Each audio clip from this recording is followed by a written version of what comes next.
Bismillahirrahmanirrahim. Ada yang bertanya, saya persilahkan. Ada yang bertanya, saya persilahkan. Silakan. Waalaikumsalam warahmatullahi wabarakatuh.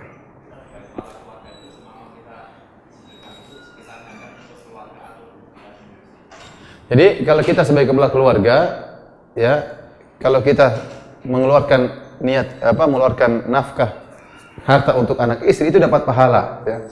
Pahalanya buat kita. Kata Rasulullah SAW, la satunfiqu nafaqatan tabtaghi biha wajha Allah illa ujirta 'alaiha hatta luqmata taj'aluha fi imra'atik. Dalam Sahih Muslim. Kata Nabi SAW, tidaklah kau berinfak, kau mencari wajah Allah kecuali kau dapat pahala. Bahkan suapan makanan yang kau masukkan ke mulut istrimu juga dapat pahala. Jadi selain kita ingat, ya, kita bersedekah sama istri, memberikan kepada anak-anak, ya, itu dapat pahala. Demikian juga kasih fakir miskin juga, semuanya dapat pahala, ya. Tapi sedekah buat anak istri lebih afdal. Karena ada sebagian orang yang mereka baik sama orang yang jauh, sama orang dekat kurang baik. Ini ada fenomena seperti ini. Sama orang jauh murah senyum, berkata yang baik, sama istrinya marah-marah terus. Kemudian pelit sama istrinya, ya, ini tidak benar, ya. Kita baik sama istri, sama anak-anak, sama orang juga kita baik. Kalau sama orang lain kita baik, apalagi sama kerabat kita, sama istri kita, anak kita, ibu kita, ya, ayah kita dan yang lainnya. Jadi sedekah kita kepada istri dapat pahala. Maka tinggal kita pasang niat kita karena Allah. Jadi maksud saya, bapak-bapak tatkala kerja keluar dari rumah, sejak awal saya keluar dari rumah, niat saya untuk mencari nafkah karena Allah suruh saya cari nafkah buat apa? Buat anak istri, ya. Buat anak istri. Ya. Maka niat kita seperti itu dapat pahala. Bahkan kata Nabi, suapan yang kau masukkan dalam mulut istrimu. Kapan kita masukkan suapan ke mulut istri kita? Itu lagi senang-senang berarti. Bapak berapa kali kasih makan istri? Maksudnya, kapan terakhir suapin ke mulut istri? Berapa tahun yang lalu? Enggak usah jawab, ya. Tapi itu biasanya lagi sayang-sayangnya, lagi cinta-cintanya. Biasanya di awal-awal pernikahan kan, makan minum es berdua, ya. Kemudian minuman sekaleng berdua, makan apel berdua, gigit-gigitan misalnya. Itu awal-awal pernikahan, masih bulan madu. Sekarang sudah bulan bawang. Di akhir-akhir sudah lupa seperti itu. Tapi maksud saya, tatkala seorang menyuap istrinya itu lagi mesra-mesranya, itu pun dapat pahala. Itu pun dapat pahala. Apalagi seorang kemudian berinfak kepada istrinya, kemudian umrohkan istrinya, pahalanya luar biasa. Hajikan istrinya, pahalanya luar biasa. Jadi kalau kita beri makan anak istri, kita yang dapat pahala. Ya. Ustadz berbicara saat sedekah di bulan Ramadan di kalangan masyarakat, ada fenomena menarik di antaranya. Ada restoran yang menggratiskan pengunjungnya cukup menukar dengan doa yang ditulis di secari kertas untuk kemajuan restorannya, ya. Saya rasa tidak perlu. Ente berinfak ikhlas karena apa? Allah. Tidak perlu pamrih. Sampai di sini dalam riwayat Aisyah radhiyallahu anha memberi sedekah kepada seorang. Dia suruh budaknya kasih sedekah sama orang. Kemudian tunggu apa yang dia ucapkan. Akhirnya diantarkanlah sedekah tersebut kepada orang tadi. Ternyata orang tadi terima sedekah dari Aisyah ini setelah wafatnya Nabi SAW. Kemudian orang tadi berdoa. Aisyah ingin tahu dia doa apa. Maka Aisyah pun mendoakan dia sebagaimana dia mendoakan Aisyah. Karena Aisyah ingin pahala sedekahnya murni, ya. Jadi apa yang dilakukan saya balas juga dengan kebaikan sehingga pahala sedekahnya jadi apa? Jadi murni. Jadi kalau kita begini caranya, seakan-akan kita ingin pamrih, ya, makan gratis, tapi ingat, ya, doain, ya. Tapi ini bayar, jadi kita bayar. Apalagi sekarang saya baca kemarin di internet ada program baru, program doa. Jadi tarifnya ada, ya. Tarifnya 5.000 atau berapa sekali doa, ya. Jadi tinggal kirim lewat SMS. Nanti ini program atau sudah jalan atau belum? Tapi sebagian ada yang saya baca di internet mengadakan program tersebut karena banyak orang susah minta doa, maka disiapkanlah wali-wali Allah yang siap untuk mendoakan. Jadi tinggal bayar. Sekali doa sekian tarifnya. Sekali doa, ya, sekali SMS, ya, pakai tarif SMS, ya. Saya rasa kita tidak perlu berharap. Ya, kalau dia berdoa doakan, tapi jangan ente pesan. Orang itu kalau dia terima dia doakan nggak jadi masalah. Ente sudah dapat pahala. Tidak perlu ente minta. Jadi kita minta doa itu sedikit permintaan. Tidak perlu. Itu gratis sudah bismillah karena Allah Subhanahu wa taala. Tidak usah mendoakan. Ini doakannya lagi doain apa? Duniawi lagi. Semoga restorannya laris. Bukan semoga masuk surga, semoga diampuni oleh Allah Subhanahu wa taala, semoga restorannya apa? Laris. Dia kan terlalu duniawi lah. Ini belum Ramadan ukhrawi sedikit lah ya. Ini tidak dilarang ya, tidak dilarang, cuma saya rasa kurang pas ya, kurang pas.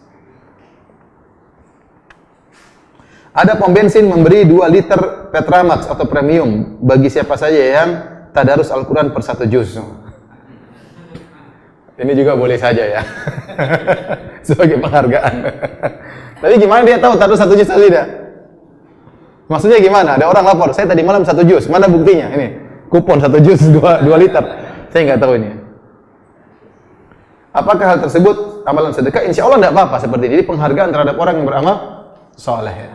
Seperti orang hafal Quran dikasih hadiah, nggak jadi masalah. Yang penting dia hafal Qurannya bukan karena bensin. Dia baca Quran bukan karena apa? Rugi baca Quran supaya dapat bensin, rugi. Cuma dapat 2 liter, ngapain kalau nggak dapat pahala? Jadi dia karena Allah Subhanahu Wa Taala, kemudian ada orang beri penghargaan, boleh-boleh saja orang beri penghargaan ya, untuk memotivasi. Seperti pemerintah Arab Saudi sering mengadakan lomba hafal Quran, lomba hafal hadis ya, diadakan di Indonesia ya, nggak jadi masalah.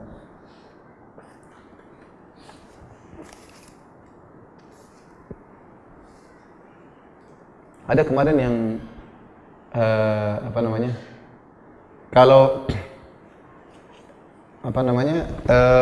ada orang buka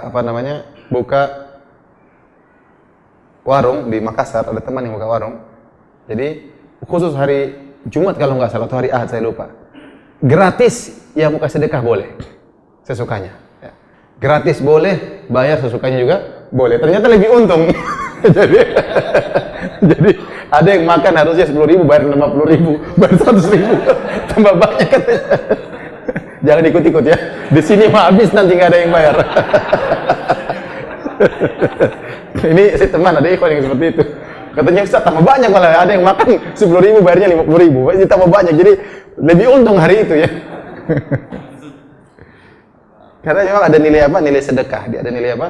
Sedekah.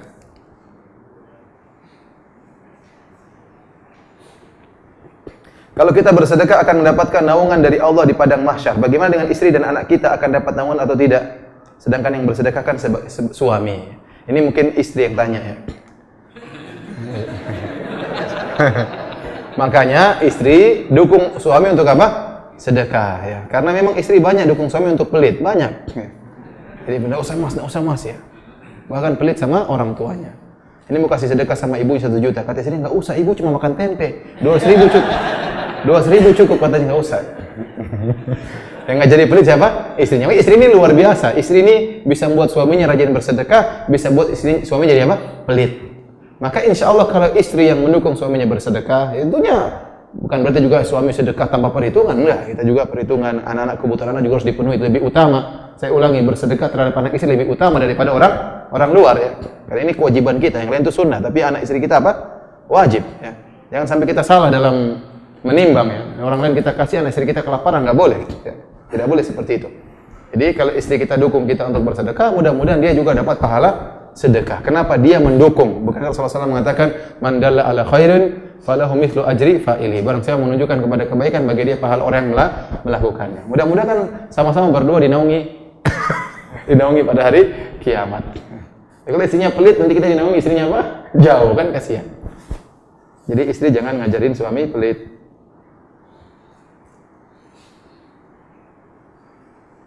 Bagaimana menyikapi orang tua yang pelit sama anak-anak, istrinya, tapi pelit juga sama diri sendiri? Oh, ini kasihan orang seperti ini. Jadi saya katakan orang pelit seperti ini, pelit ada 2 tingkatan. Tingkatan pertama, pelit terhadap orang lain. Ini masih mending, ini juga tercela. Yang paling parah, tingkatan tertinggi, tingkatan kedua tertinggi adalah pelit terhadap diri sendiri. Pelit terhadap diri sendiri. Ada saya tahu orang, dia sakit, disuruh berobat ke Jakarta, karena dia di Jakarta mahal, lebih murah di mana? Padahal uangnya banyak, saya nggak punya uang, nggak apa-apa. Akhirnya dia meninggal, ya. Cari obat yang murah akhirnya apa? Meninggal dunia. Ini kenyataan benar. Benar. Jadi dia pelit. Hidup makannya juga susah. Sampai ada cerita disebut dalam ada buku judulnya Al-Bukhala, kisah orang-orang pelit. Buku khusus tentang apa? Kisah orang pelit. Mudah-mudahan sudah diterjemahkan ya. Jangan-jangan kita termasuk dalam situ ya. Auzubillah ya. Jadi Disebutkan di antara kisah orang pelit, ada orang sangat pelit, mau dinasihati sama temannya yang miskin. Temannya miskin ini ngundang dia, orang yang kaya pelit, dinasihat sama si miskin. Akhirnya si miskin ngundang dia, diberi makanan yang enak. Dia ingin kasih pelajaran, saya miskin saja bisa ngundang makan, ente kaya nggak pernah ngundang makan. Disiapkan makanan yang enak, datang si kaya. Akhirnya si kaya tahu itu gratisan, dia makan banyak-banyak. Saking kekenyangan dia muntah. Sekarang dia tahu gratis kan, makan banyak-banyak terus nggak berhenti. Sampai akhirnya dengan kekenyangan dia muntah. Wah, waktu dia muntah dia menangis. Kata si miskin, kenapa kau nangis kan? Ini gratis muntah katanya. Saking bukannya taubat tapi tambah parah. Ini dalam kitab Al-Bukhala, karangannya Al-Jahith ya.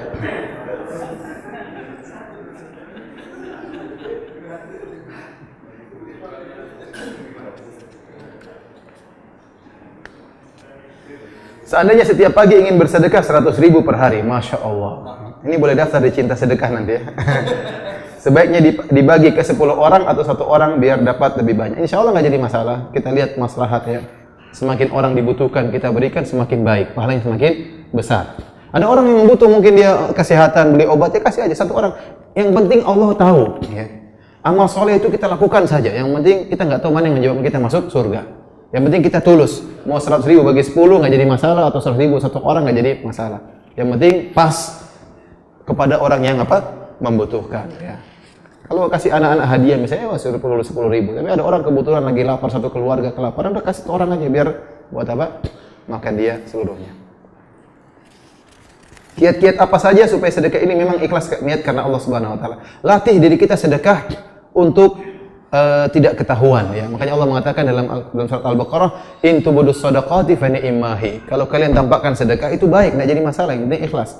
Wa in tukhfuha wa tu'tuha al-fuqara fa huwa khairul lakum. Kalau kalian sembunyikan sedekah lantas kalian berikan kepada fakir miskin, itu lebih baik. Allah sebut fakir miskin apa? Anda yang berusaha cari fakir miskin. Kenali siapa orang miskin di kampung misalnya. Jangan sampai Anda bilang, yang miskin daftar, jangan, kasihan. Iya kasihan, sehingga dia nanti harga dirinya jatuh. Anda cari informasi mana yang miskin, Anda antar langsung, kirim orang atau Anda sendiri yang datang, sehingga menjaga apa? Menjaga harga dirinya. Ya. Nggak usah juga tulis uang sedekah, jangan, nggak usah kasih yang malah, apalagi tulis uang zakat. Dia nggak enak, udah kasih aja, nggak usah tulis macam-macam. Ya. Apalagi bilang ini uang bunga ya, bunga riba. Ya jangan ya. Boleh uang pendapat yang kuat bunga riba boleh kita kasihkan kepada fakir miskin, dan itu bukan sedekah bagi kita, karena itu kalau kita itu bukan sedekah. Sedekah itu dari harta yang apa? Halal. Itu adalah untuk membebaskan kita dari harta yang haram. Maka bagaimana caranya? Kita boleh berikan kepada fakir miskin ya. Jadi sampai para ulama menyebutkan kalau kita beri uang zakat, yang kita tahu orang tersebut miskin, tidak usah kita bilang uang zakat. Kapan kita perlu sebutkan ini uang zakat? Kalau orang itu kita ragukan dia berhak menerima zakat atau tidak. Kalau kita ragukan, kita perlu bilang ini uang zakat loh. Sehingga kita tahu dia jangan-jangan dia, saya tidak berhak, maka jangan kasih. Ya, tapi kalau kita tahu dia udah miskin, ada guru TPA miskin, kita tahu utangnya banyak, sudah nggak usah bilang uang zakat, kasih aja untuk menjaga harga apa? Harga dirinya. Jadi mau saya di antara cara untuk ikhlas, kita datang ke orang miskin, kasih atau kirim anak buah kita suruh apa? Suruh ngasih ya, dan kita sembunyikan, jangan ceritakan sama orang lain. Nggak usah bilang tadi pagi alhamdulillah saya kasih orang, nggak usah. Apalagi tulis di Facebook, nggak usah ya. Udah diam-diam aja. Diam-diam saja ya. Dan latih diri kita untuk memiliki sifat qanaah. Apa itu qanaah? Qanaah merasa puas kalau Allah sudah tahu, sudah puas. Latih diri kita, yang penting Allah sudah tahu kan? Ya sudah selesai. Mau ngapain orang lain tahu, sudah. Allah sudah tahu, dan ini perlu dilatih lihat orang ada atau tidak. Enggak ada, baru kasih. Latih diri kita untuk apa? Ikhlas, ya. Latih orang lain adalah kalau nggak ada yang lihat, kasih. Latih diri kita seperti itu sehingga tidak dilihat oleh orang lain.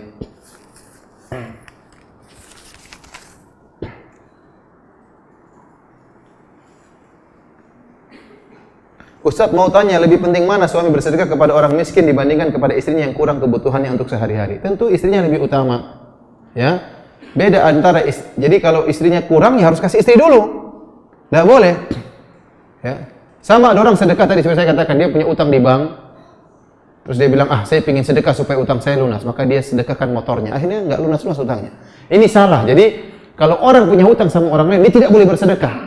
Kalau sudah jatuh tempo, maka tidak boleh dia bersedekah. Dia harus bayar berapa? Hutang. Kecuali kalau hutangnya belum jatuh tempo dan dia bisa memperkirakan pada jatuh tempo dia bisa lunasi, maka dia boleh bersedekah, nggak jadi masalah. Misalnya dia punya cicilan hutang dalam waktu setahun dia bisa lunasi setiap bulan 500.000. Ternyata dia punya gaji 4 juta, ya dia kasih cicilannya 500.000, masih ada uang untuk bersedekah, nggak jadi masalah. Tapi kalau sudah jatuh tempo, maka tidak boleh dia bersedekah. Karena ada orang seperti itu. Dia punya utang banyak, tapi dia bersedekah ya, undang orang makan, traktir orang, padahal utangnya banyak. Sampai-sampai yang orang yang kasih utang sama dia juga heran karena ikut diundang makan sama dia. Ini orang utangnya nggak bayar tapi undang saya makan, bingung juga dia ya. Jadi ini bersedekah tidak pada tempatnya seperti ini. Jadi harus dilunasi dulu apa? Utangnya, nggak boleh. Jadi istri harus dipenuhi dulu kebutuhannya. Tapi lain halnya kalau istrinya boros, ini nggak boleh. Saya kebutuhannya kurang apa? Saya ingin punya mobil, punya rumah mewah. Ente sudah cukup, di rumah kontrakan sudah cukup. Ya jadi. Tapi kalau istrinya benar-benar kurang, maka tidak boleh. Harus istrinya terlebih dahulu, baru apa? Baru orang lain.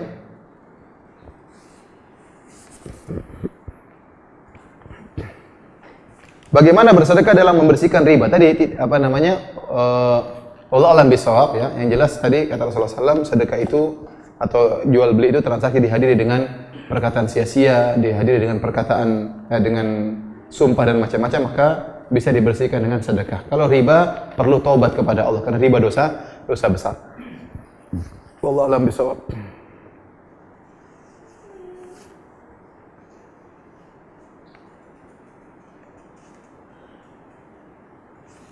Boleh enggak setiap pagi kita infak tapi kita masukkan ke kotak uang? Itu bukan infak, namanya nabung ya. Karena infak itu harus sampai kepada apa?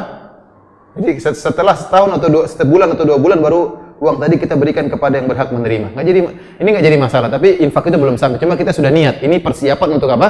Infak. Tapi belum jadi pahala apa? Infak. Baru pahala persiapan untuk apa? Infak. Setiap hari kita sisihkan 10.000. Setiap hari 10.000 ada uang receh sisihkan. Karena sudah penuh sebulan terkumpul 250.000, 200.000 baru kita salurkan kepada orang yang memerlukan. Kalau kita salurkan itulah baru pahala apa?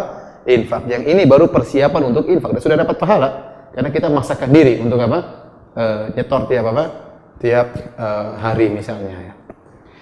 Demikianlah para hadirin dan hadirat yang Allah Subhanahu wa taala kajian kita ya. Sekali lagi saya katakan ya, saya berkuar-kuar selama 1 jam lebih ya. Ini dalam rangka untuk ada pembuktian, maka butuh bukti dari antum sekalian dan ini semua demi kebahagiaan kita sendiri di akhirat kelak. Dengan bersedekah berarti kita telah berbuat baik pada diri kita sendiri.